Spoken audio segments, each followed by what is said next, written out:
মেয়েদের হোস্টেলের শৌচাগারে গোপনে ক্যামেরা, ছাত্রদের মধ্যেই বিক্রি হয়েছে ৩০০ ভিডিও। রাতভর কলেজে চলল প্রতিবাদ।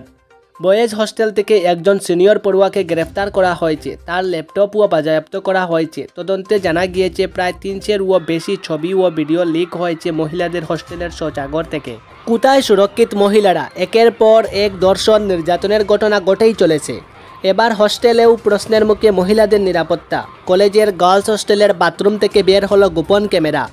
দিনের পর দিন ধরেই সেই ক্যামেরায় রেকর্ড করা হচ্ছিল যাত্রীদের নগ্ন ভিডিও। শুধু তাই নয়, ওই ভিডিও লিক করে দেওয়া হতো, বিক্রি করা হতো চড়া দামে। এই ঘটনা সামনে আসতেই কলেজে শুরু হয় বিক্ষোভ।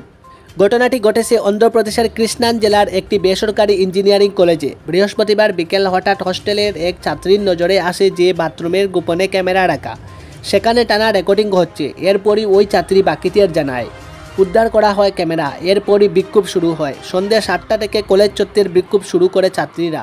উই ওয়ান্ট জাস্টিস রবুটে আজ সকাল অবধি প্রতিবাদ চলে।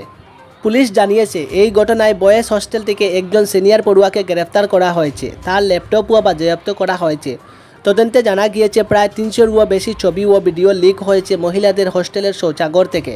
জানা গিয়েছে বহু পড়ুয়ারা ওই অভিযুক্তের কাছ থেকে ভিডিও কিনেছিল। এই ঘটনায় আরও কেউ জড়িত রয়েছে কিনা তা খতিয়ে দেখা হচ্ছে।